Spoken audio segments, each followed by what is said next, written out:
गौरव है। लेकिन आज पूरे देश में जातीय वैमनस्य बहुत तेजी से फैला हुआ है। हम लोगों के बीच में वो सौहार्द खत्म हो गया है, वो सौंदर्य खत्म हो गया है जो पहले आपस में हुआ करता था। इसके पीछे वजह क्या है और इसका निराकरण कैसे संभव है? बहुत अच्छा प्रश्न है। ऐसे प्रश्न कम करने वाले रह गए। जाति धर्मा कुल धर्मा च शाश्वता है, कुल धर्मा सनातना है। गीता का पहला अध्याय। भगवान श्री कृष्ण का वचन है, विश्व में कोई भी चर्चित ऐसी भाषा नहीं जिसमें गीता का अनुवाद न हुआ हो। गीता के पहले अध्याय में ही अर्जुन का यह वचन सिद्धांत परक है। जाति धर्मा कुल धर्मा च शाश्वता। जाति धर्म कुल धर्म शाश्वत सनातन है। कुल धर्मा च शाश्वता। गीता के अनुसार भगवान श्री कृष्ण को एक चिंता थी, एक अर्जुन को चिंता थी। दोनों पर ध्यान दीजिए। गीता के पहले अध्याय के अनुसार अर्जुन के मन में वेदना क्या थी? संभावित विश्व युद्ध के फलस्वरूप पवित्र क्षत्रिय वंश छात्र वंश वर्ण संकरता के चपेट में न पड़ जाए। यही न असमय में क्षत्रियाणी वैधव्य को प्राप्त करके कई दिशाहीन हो गई तो यह पवित्र छात्र वंश वर्ण संकरता के चपेट में पड़ सकता है। इसका मतलब वर्ण संकरता के चपेट से अपने वंश को सुरक्षित रखने की भावना अर्जुन के हृदय में सन्निहित थी। और भगवद गीता के 3-4 अध्याय का अनुशीलन कीजिए। यदि हम न वर्तेयम जातु कर्मण्य तंद्रितः। भगवान श्री कृष्ण को यह चिंता थी, समर्थ होने पर भी, साक्षात सर्वेश्वर के अवतार होने पर भी, लोक संग्रह की दृष्टि से अगर मैंने कर्म नहीं किया तो कर्म संकरता फैल सकती है। आजकल विकास की परिभाषा है वर्ण संकरता कर्म संकरता, और हमारे यहाँ विनाश की परिभाषा है वर्ण संकरता कर्म संकरता। गीता के 18वें अध्याय के अनुसार मैं बोल रहा हूँ, 3 प्रकार के विज्ञान होते हैं। वैज्ञानिक जगत सावधान। गीता के 18वें अध्याय के अनुसार बोल रहा हूँ, 3 प्रकार के वैज्ञानिक होते हैं, 3 प्रकार के विज्ञान होते हैं। तमोगुण की प्रगल्भता की दशा में बुद्धि में जो ज्ञान विज्ञान उद्भूत होता है सर्वथा विपरीत होता है। उसी में एक यह भी है कि जाति मारक है, जाति ने हिंदुओं के अस्तित्व आदर्श को बर्बाद कर दिया, ये विपरीत बोध है। मैंने कल उदाहरण दिया था कहीं, ये भुजदंड हैं। किस विश्वविद्यालय में इनको प्रशिक्षण की प्राप्ति हुई कि भुजदंड पर ही नहीं, शरीर के किसी अंग या प्रत्यंग पर वार की संभावना हो, टूटने फूटने की चिंता किए बिना अपने आप को यूँ कर दो। परंपरा प्राप्त निसर्ग सिद्ध संस्कार संवेद ये भुजदंड है। इनमें क्षत्रियोचित ओज स्वभाव से है या नहीं? हमने संकेत किया, क्या संकेत किया? हमने यह संकेत किया कि तमोगुण की प्रगल्भता की दशा में जो ज्ञान विज्ञान उद्भूत होता है सर्वथा विपरीत। भय को व्यक्ति अभय, अभय को व्यक्ति भय समझता है, विकास को विनाश, विनाश को विकास समझता है। ऐसे ही रजोगुण की प्रगल्भता की दशा में जिस ज्ञान और विज्ञान का उद्भव होता है अयथावत प्रजानाति, सर्वथा यथार्थ भी नहीं सर्वथा अयथार्थ भी नहीं, बीच का। सत्वगुण की भूमिका में जो ज्ञान विज्ञान उद्भूत होता है, दूध का दूध पानी का पानी, जिस जाति धर्म ने विश्व की रक्षा की। दूसरी बात है उपहास की बात, जिनको दर्शन आदि का ज्ञान नहीं है वो जाति का खंडन करते। जाति एकत्व का वाचक है या भेद भेद का? न्याय आदि का जिनको ज्ञान हो, मनुष्यत्व जाति है। मनुष्य अनेक हैं, उनमें अनुगत जो है वो जाति है। घट अनेक है तो घटत्व जाति है। आकाश एक है तो आकाशत्व जाति नहीं है। लोग कहते हैं कि भेद का आधान जाति के कारण है। एक बहुत विचित्र बात है, जाति का अर्थ ही नहीं समझते हैं। अनेकों में अनुगत जो होता है, अनेक मनुष्य हैं तो मनुष्यत्व जाति है। ब्राह्मण अनेक हैं तो ब्राह्मणत्व जाति है, लेकिन स्थूल दृष्टि से भी हम विचार करें तो अगर ब्राह्मण परंपरा से नहीं होंगे, यही ना मैंने कल यहाँ कहा था या कहीं कहा था, आपको ब्राह्मण तो चाहिए, क्षत्रिय तो चाहिए, वैश्य तो चाहिए, शूद्र तो चाहिए, सफाई कर्मी आदि तो चाहिए। समाज का 5 विभाग तो आपको करना ही पड़ेगा। शरीर में 1 विभाग है, दूसरा विभाग है, तीसरा विभाग है, चौथा विभाग है, मलमूत्र के विसर्जन का विभाग है। 5 विभाग के कर्म अलग होने पर भी जीवन की परिभाषा को चरितार्थ करने में 5 का उपयोग है या नहीं? किसी की उपेक्षा कर सकते क्या? 5 विभाग तो आपको चाहिए ही, चाहे कम्युनिस्टों का देश ही क्यों ना हो, रूस और चीन। ध्यान गया? अब तो एक ही प्रश्न रह गया ना, परंपरा से आपको चिर है ना, या वर्ण व्यवस्था जाति व्यवस्था से चिर है या परंपरा से चिर है? बात इतनी है।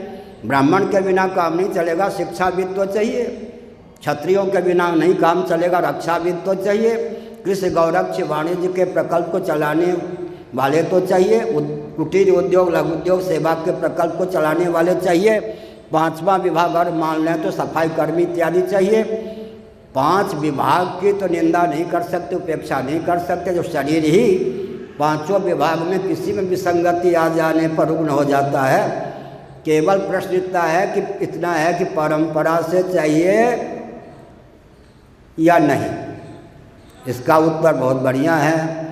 अगर परंपरा से नहीं चाहिए तो आपको वैकल्पिक विकल्प अपने आप में दुर्बल होता है। अभावे शालिचूर्णम विकल्प, लेकिन वैकल्पिक ब्राह्मण बनाना पड़ेगा, क्षत्रिय वैश्य इत्यादि बनाने पड़ेंगे। उसके लिए शिक्षण संस्थान की आवश्यकता होगी, समय अधिक लगेगा नकली ब्राह्मण बनाने में, वैकल्पिक ब्राह्मण बनाने में। वैकल्पिक पुलिस मिलिट्री बनाने में समय अधिक खर्च हो रहा है या नहीं? समय अधिक लगेगा, संपत्ति का अधिक उपयोग होगा। फिर भी जुकाम का बहाना लेकर सीमा से लोग भगाएंगे। भगे थे या नहीं? पोल पट्टी क्यों खुलवाते हैं? जुकाम का बहाना लेकर सीमा से भगने वाले भी हुए या नहीं? इसका मतलब क्या होगा? वैकल्पिक ब्राह्मण बनाना पड़ेगा, वैकल्पिक क्षत्रिय बनाना पड़ेगा, वैकल्पिक वैश्य बनाना पड़ेगा, वैकल्पिक शूद्र बनाना पड़ेगा, वैकल्पिक सफाई कर्मी आदि बनाने पड़ेंगे। उसमें समय का अधिक उपयोग होगा, संपत्ति भी अधिक खर्च होगी, फिर भी परंपरा प्राप्त संस्कार नहीं आ सकेगा। और एक विचित्र बात यह है, पहला दूसरा कॉलम ही भर जाएगा, तीसरे चौथे पाँचवें के लिए व्यक्ति ही नहीं मिलेंगे। असंतुलन की पराकाष्ठा। इसलिए हमने संकेत किया जाति व्यवस्था, वर्ण व्यवस्था को समझने की आवश्यकता है। उसकी दार्शनिकता, वैज्ञानिकता को, व्यावहारिक जगत में उपयोगिता को समझने की आवश्यकता है। बुरा न मानो, होली है। क्यों जी? शिक्षा विभाग को शिक्षकों से खतरा है या नहीं आजकल? वैकल्पिक हुए या नहीं क्षेत्र? कल मैंने बताया था वैकल्पिक राजतंत्र अंग्रेजों ने पाल के रखा है या नहीं? वैकल्पिक व्यास तंत्र पोप जी के माध्यम से पाल के रखा है या नहीं? अब दूसरे ढंग से मैं कहता हूँ, शिक्षा व्यवस्था को वैकल्पिक वैकल्पिक शिक्षकों से खतरा है या नहीं? गुरुकुल की परंपरा जो थी उसमें, अच्छा बुरा मत मानना, रक्षा व्यवस्था को वैकल्पिक क्षत्रियों से खतरा है या नहीं? पुलिस और मिलिट्री से। ये पठानकोट की बात है जी। एक सैनिक से नहीं रहा गया, उसने अपने कमांडर का हाथ काट दिया। बाहर से वार हो रहा था, वो आज्ञा नहीं दे रहा था फायरिंग करने के लिए। पठानकोट की बात है, 10-12 साल पहले की बात होगी, है नहीं? रक्षा व्यवस्था को खतरा किससे है? वैकल्पिक क्षत्रियों से। और ये उद्योगपतियों से अर्थव्यवस्था को खतरा है या नहीं? एक व्यक्ति 10 नहीं 1000 पीढ़ी के लिए धन बटोरता है, कोई व्यक्ति भूखे मरता है। हमारे यहाँ वैश्य वृत्ति है नहीं थी। एक वैश्य सोचता था इस मोहल्ले में अगर कोई अन्न के अभाव में भूखे सो गया तो मेरा वैश्य कुल में जन्म लेना निरर्थक गया। एक क्षत्रिय सोचता था जिस क्षेत्र में मैं रहता हूँ कदाचित कोई रक्षा की अव्यवस्था के कारण मारा गया विपन्नता को प्राप्त हुआ तो क्षत्रिय का जन्म लेना निरर्थक गया। ब्राह्मण सोचते थे अगर कोई शिक्षा विहीन, कला विहीन, ज्ञान विहीन रह गया तो मुझ ब्राह्मण का जन्म लेना निरर्थक गया। आजकल रक्षा विभाग को किससे खतरा है? ध्यान गया या नहीं? बुरा मत माने, लाल बहादुर शास्त्री से बहुत अच्छे थे। हमारे सैनिक युद्ध जीतते हैं और एसी कमरे में ताशकंद वार्ता इत्यादि समझौता करके हमारे सैनिकों की विजय पर पानी फेरने वाले राजनेता होते या नहीं होते? ध्यान गया या नहीं? उनका क्या जाता है? लाडले प्यारे व्यक्ति मार दिए जाते हैं, ये समझौता कर लेते। रक्षा विभाग से ही रक्षा को खतरा है और उद्योगपति बनते हैं। हमारे यहाँ वैश्य होते थे, कृषि गौरक्ष वाणिज्य। इसका मतलब अर्थ व्यवस्था सदा संतुलित रहे, बल्कि इतनी सोने की चिड़िया के रूप में भारत की ख्याति हो। इसका अर्थ क्या? अर्थ व्यवस्था को उद्योगपतियों से खतरा है या नहीं? और जो बुरा मत मानो, ये स्वयंसेवक क्या हैं जी? सेवा के प्रकल्प बनाए गए विकल्प है या नहीं? इन्हीं से सेवा को खतरा है या नहीं? इसका अर्थ क्या हुआ? अब मैं शंकराचार्य हूँ, मेरा विकल्प बना के दिखा दो। नरसिंह राव ने मेरा विकल्प बनाया और अशोक सिंघल जी आदि ने भी विकल्प बनाया। एक भी विकल्प काम देता है? बनाए गए शंकराचार्य एक भी काम देते हैं? भाजपाई शंकराचार्य, कांग्रेसी शंकराचार्य एक भी काम देंगे जो उनका दायित्व निर्वाह कर सकेंगे? शंकराचार्य का विकल्प बना के दिखा दो। पोप क्या शंकराचार्य के विकल्प हो सकते हैं? दलाई लामा क्या शंकराचार्य के विकल्प हो सकते हैं? तो हमने कहा विकल्प भी काम देता है। खानदानी क्षत्रिय अयोध्या से 2 गए थे, राम जी और लक्ष्मण जी। सीता जी का अपहरण हो गया लीला पूर्वक। बाकी बंदर भालू आदि थे देवता के अवतार। खानदानी क्षत्रियों के नेतृत्व में वैकल्पिक क्षत्रियों ने युद्ध जीता, लेकिन नेतृत्व किनके हाथ में था? परंपरा प्राप्त खानदानी क्षत्रिय। वैकल्पिक क्षत्रिय भी काम दे सकते हैं अगर नेतृत्व परंपरा प्राप्त हो। जाति धर्म, और कल मैंने 2 प्रश्न किया था, उत्तर भी मैंने दिया था, फिर मैं करता हूँ सावधान। ऐसी व्यवस्था की कल्पना कीजिए जहाँ हर व्यक्ति की जीविका जन्म से आरक्षित है। भाषा समझ में आती है? वहाँ आर्थिक विपन्नता होगी या नहीं? अब जाति को मत मानिए तो हर व्यक्ति की जीविका जन्म से आरक्षित होगी या नहीं? कोई कलकत्ता भगेगा, कोई बम्बई भगेगा, कोई इंग्लैंड भगेगा, कोई अमेरिका भगेगा, कोई पेरिस भगेगा, कहाँ भगेगा या नहीं भगेगा? ऐसी व्यवस्था की कल्पना कीजिए जहाँ हर व्यक्ति की जीविका जन्म से आरक्षित है। आर्थिक विपन्नता होगी या नहीं? अनावश्यक विषमता होगी या नहीं?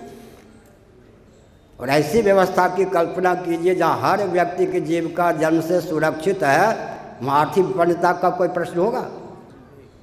इसलिए हमने कहा कि इस रॉकेट, कंप्यूटर, एटम, मोबाइल के युग में भी सनातन परंपरा प्राप्त जाति, और जाति को नहीं मानेंगे तो मोक्ष का मार्ग, लौकिक उत्कर्ष भी नहीं होगा, पारलौकिक उत्कर्ष भी नहीं होगा, और परमात्मा की प्राप्ति का मार्ग भी प्रशस्त नहीं होगा।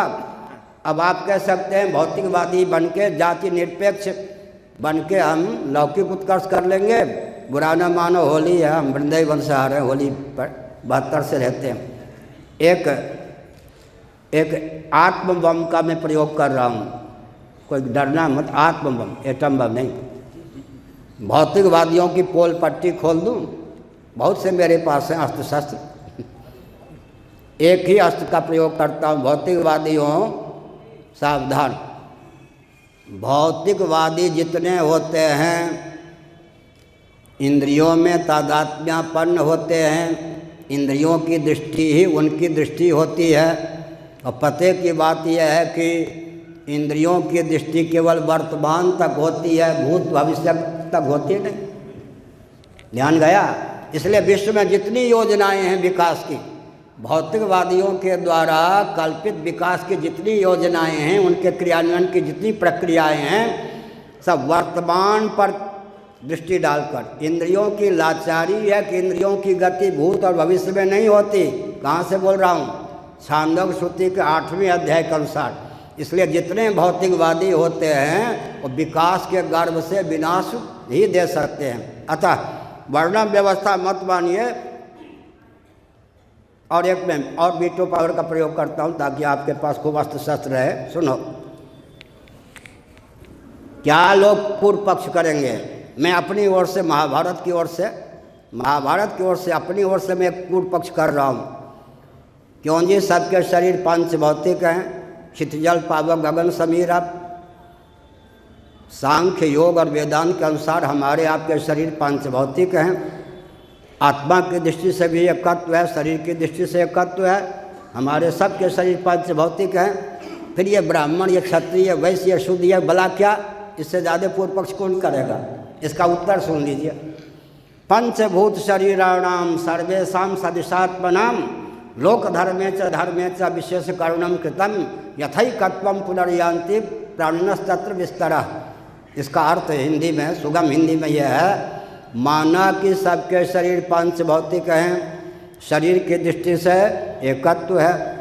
भले तो एकत्व है तो स्त्री और पुरुष के शरीर में भी एकत्व है या नहीं? पंचभूत की दृष्टि से देवियां गर्भ धारण नहीं करा सकती, पुरुष गर्भ धारण नहीं कर सकते, सामान्य नियम है। लो पांच भौतिक दृष्टि से विलक्षणता नहीं है, फिर भी पार्थक्य तो है। फिर भी मान लो सबके शरीर पांच भौतिक हैं, आत्मा की दृष्टि से भी एकत्व है। ये क्या बवाल कि ये ब्राह्मण है, ये क्षत्रिय है, ये वैश्य है, शूद्र है, इससे ज़्यादा पूर्व पक्ष क्या करेंगे? इसका उत्तर क्या है? प्रकृति प्रदत्त जितने भेद हैं उन भेदों का सदुपयोग करता हुआ व्यक्ति निर्भेद परमात्मा तक पहुंच सके, इसलिए वेदादि शास्त्र सम्मत भेद का अनुपालन करना ही चाहिए। फिर से सुनिए, कांटे से कांटे निकलता है। प्रकृति प्रदत्त जो भेद हैं वो व्यवहार के साधक हैं या बाधक? हथेली एक है, उंगलियां 5 हैं, ये व्यवहार के साधक हैं या बाधक? हर व्यक्ति की आकृति में, मनुष्य होने पर भी हर व्यक्ति की आकृति में कुछ न कुछ भेद है या नहीं? बोली में कुछ न कुछ भेद है या नहीं? और पानी में पानी, और प्रकाश में प्रकाश, और पवन में पवन, और आकाश में भेद है या नहीं? स्त्री की स्वर लहरी में पुरुष की स्वर लहरी में भेद है या नहीं? इसका मतलब भेद भेद भेद सृष्टि का अर्थ भेद ही होता है या नहीं? प्रकृति प्रदत्त जितने भेद हैं वो व्यवहार के साधक हैं या बाधक? साधक हैं, सिद्ध करने वाले। लेकिन अंत में भेद के मूल में भेद होगा या भेद के मूल में अभेद होगा? सब भेदों को साधने वाला कोई अभिन्न तत्व होगा या नहीं? 5 उंगलियां हैं लेकिन हथेली एक है या नहीं? Matter is nothing but energy, energy is nothing but soul, soul is the super source of energy. अंत पे आपको मानना पड़ेगा भेद के मूल में अभेद को मानना पड़ेगा, क्रियाशील के मूल में निष्क्रिय को मानना पड़ेगा। सुनो, जन्मशील जाति के मूल में अध को मानना पड़ेगा। इसका अर्थ क्या हुआ? प्रकृति प्रदत्त जितने भेद हैं उन भेदों का सदुपयोग हम कर सकें और निर्भेद परमात्मा तक पहुंच सकें, इसलिए जो वेदादि शास्त्रकृत जाति व्यवस्था आदि है उनका अनुपालन करना ही चाहिए।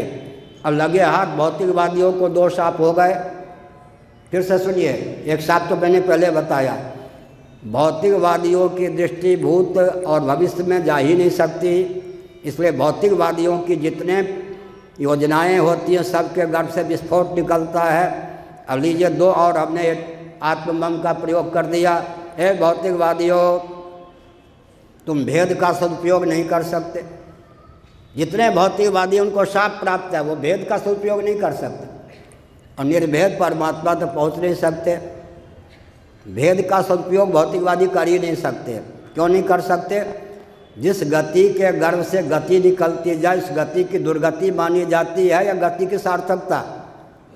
जिस गति के गर्भ से गति ही निकलती जाए उस गति की दुर्गति मानी जाएगी या नहीं? गति की सार्थकता गंतव्य तक गति की पहुँचाने, गति को के माध्यम से व्यक्ति को पहुँचाने में है या नहीं? भौतिकवादी प्रवृत्ति के गर्भ से प्रवृत्ति निकाल सकते हैं, निवृत्ति नहीं निकाल सकते। निवृत्तिस्तु महाफला। इसलिए जितने भौतिकवादी हैं सबको शाप प्राप्त है। अब प्रवृत्ति के गर्भ से प्रवृत्ति तो निकालते जाओगे, प्रवृत्ति का पर्यवसान निवृत्ति में नहीं कर सकोगे। जितने भौतिकवादी हैं उनको शाप प्राप्त है। आप भेद का सदुपयोग नहीं कर सकते और निर्भेद परमात्मा तक पहुँच नहीं सकते। तो क्या हुआ? भौतिकवादियों का जीवन व्यर्थ। इसलिए जिनके सामने अमेरिका इंग्लैंड आदि में जाति व्यवस्था ख़त्म, सब वर्ण संकर हो गए, वो जो कुछ करें वो भी हमारी वैकल्पिक व्यवस्था का अनुकरण करेंगे, कर रहे हैं तो अभी सुरक्षित हैं। लेकिन भारत में ये जाति व्यवस्था नेपाल में बुराने का है, वो गीता के 18वें अध्याय के अनुसार तमोगुण की प्रगल्भता के कारण ये सब है। इसलिए शास्त्र सम्मत जो भी था है उसके पीछे दर्शन है, विज्ञान है, व्यवहार है। एक या दो प्रश्न और।